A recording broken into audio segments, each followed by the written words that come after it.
السلام علیکم استان تاسو کوم چې غیرت خشه دی که بد ته به اوس وایې چې خشه دی او که زه درته یو داسې کس وښیم چې هغه د غیرت په وجې د اسلام نه لرې شوی نو بیا ولید حضرت خالد بن ولید رضی الله تعالی عنه پلار دا یو زمانه کې د اسلام نه انسپایر شوی او حضرت ابوبکر صدیق رضی الله تعالی عنه خواته به ورتلو هغوی نه به اسلام زده کولو د مکې خلکو ته پته ولګېده د مکې سردارانو ته پته ولګېده خاص طور باندې ابوجهل سوچ وکړو چې ولید خو یو ډېر غیرتي سړی دی او دا به د خپل غیرت په وجې ټوکره خوري او ده پسې ورغلی ده ته وویل چې یاره مونږ اورېدلي دي چې ولید غریب شوی دی ولید ورته وایي چې نه دا ته څه وې زه خو یو امیر سړی یم په دې عربو کې یو داسې یو سوچ و چې د چا به ډېر زامن و یا به چا سره ډېرې پیسې وي هغه به مالدار شمار کېدو او د ولید ښه ډېر زامن هم او ښه ډېرې پیسې مې ورسره ابوجهل ورته وایي چې مونږ اورېدلي دي چې ته ځې ابوبکر کرې روټۍ خورې خپل کور کې د روټۍ ختمه شوې ده ولید قسم وخوړو چې زه به بیا ابوبکر کرې نه ځم او په داسې طریقې د اسلام نه لري نو د دې ټولې کیسې مقصد دا دی چې غیرت ښه شی دی خو په یو حقله باندې ډېر نقصاندی شی دی او صرف غیرت نه بلکې ستا ټول ایموشن ستا ټول جذبات ډېر ښه دي خو چې کله دا د کنټرول نه بهر شي نو بیا دا ډېر نقصان دی غیرت غصه رحم مینه محبت او دې نه علاوه بلا ډېر جذبات دي که دا ستا په کابو کې وي نو بیا خو د خدای طرفه یو انعامات دي خو که دا ستا د کابو نه بهر نو بیا ډېر نقصان دی اسلام مکمل تا ته د ایموشنل ساوندنس او د ایموشنل انټیلیجنس درس درکوي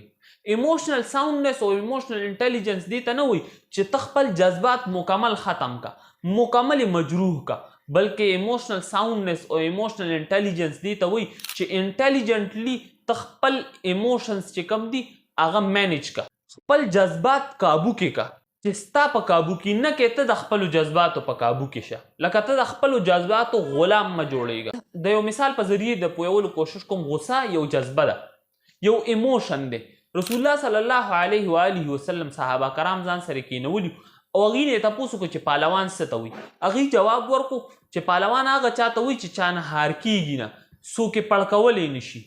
رسول الله صلی الله علیه و آله وسلم ورته جواب ورکړو چې ولیس بذلک داسې نه ده ولکنه الذي يملك نفسه عند الغضب بلکې داسې ده چې کم سړی خپل ځان کابو کې د غصې په مقابله کې لکه د غصې په ټایم کې څوک ځان کابو کولی شي هغه ته پهلوان وي دا رسول الله صلی الله علیه و آله وسلم د پهلوان ډیفینیشن نو غصې باندې کابو اچول د مضبوطیا نشانی ده داسې رحم مرسي دا هم یو جذبه ده یو ایموشن دی که تا کې ډېر زیات بیا هم نقصان دی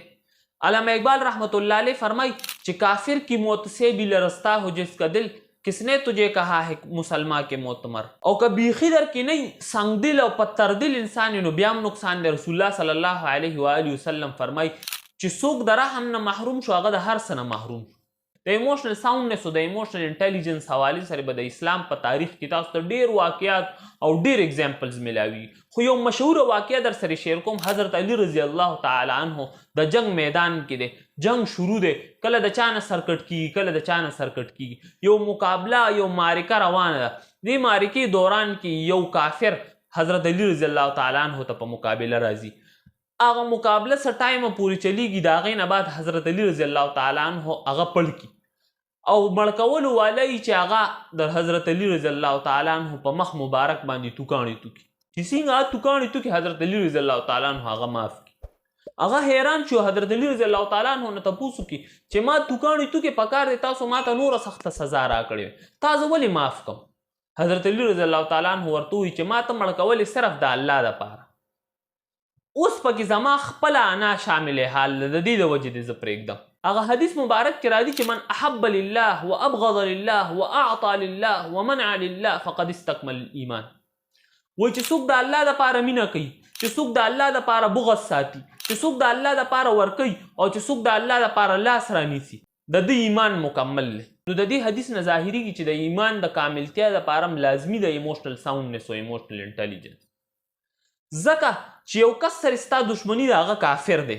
خو هغه دشمني کې ستا خپل انا شامل حال ده د الله رضا پکې نشته نو که هغه کافر مسلمان هم شي ستا به ورسره هغه دشمني نفرت نه ختمیږي او که ستا د دشمني د الله دپاره نو چې هغه څنګه ووایي اشهد ان لا اله الا الله و اشهد ان محمدا عبده ورسوله نو ستا په زړه کې به د هغه دپاره مینه جوړه شي، د هغه دپاره به ستا په زړه کې د محبت احساسات او جذبات شي. ښه داسې که یو کس سره ستا مینه جوړه شي د خپلو جذباتو خوشحالولو دپاره، د خپل ځان خوشحالولو دپاره، نو که هغه بیا مسلمان وي او که کافر او که هندو وي او که هر څه که ستا د دین دشمن هم وي نو بیا به ورسره ستا مینه وي. نو ځان ایموشنلی بلډ اپ کوي، ایموشنل ساوندنس، ایموشنل انټیلیجنس ځان کې راولي. دا ایموشنل انټیلیجنس، دا ایموشنل ساوندنس به راځي څنګه، د دې طریقه درته ښیم. ایموشنز چې کوم دی دا د خیال سوری دی، چې څنګه خیال ستا په ذهن کې چلیږي مکه شی به ستا ایموشنز وي. که ستا ذهن کې خیالات پازیټیو دي نو ستا ایموشنز به پازیټیو وي، که ستا ذهن کې خیالات نیګیټیو دي نو ستا ایموشنز به نیګیټیو وي. نو ایموشنل انټیلیجنټ کس هغه کس ته وایي چې هغه ایموشن پیک دی، خیال ټیک کی، خپل خیالات ټیک کی، نو ایموشن خپله په خپله ټیک شي.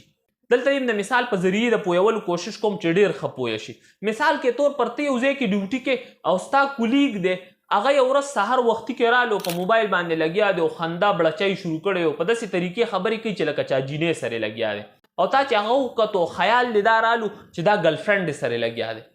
نو ډیفینټلی ستا چې کوم ایموشنز دي هغه به د هغه دپاره د نفرت وي. که ته چېرته په دې پوهېږي چې دا د ګرل فرینډ دا رشته چې کومه ده دا یو ډېره غلیظه رشته ده، او نه که چېرته ته هغه ته وګورې او ستا خیال دا رالو چې دا خپلې مور سره به یا لګیایي یا به خور سره لګیایي، نو ډیفینټلی ستا چې کوم ایموشنز دي د هغه دپاره هغه به د مینې او د محبت وي. نو ته د خپلو ایموشن نه مخکې د خپلو خیالاتو ټیک کولو کوشش وکړه او دا خیالات به ټیک کېږي څنګه. نو ایز ا مسلم درته مشوره در کوم چې اسلام صحیح سټډي کړه چې ته هغه د من احب لله والا درجې ته ورسې چې رسول الله صلی الله علیه و آله وسلم فرمایلو چې فقد استکمل ایمان، د دې ایمان کامل دی چې ستا ایمان کامل شي. نو د ایمان مکمل کولو دپاره او د دنیا کې د کامیابی دپاره لازمي ده چې ته ځان کې ایموشنل انټیلیجنس او ایموشنل ساوندنس راولي. وما علینا الا البلاغ.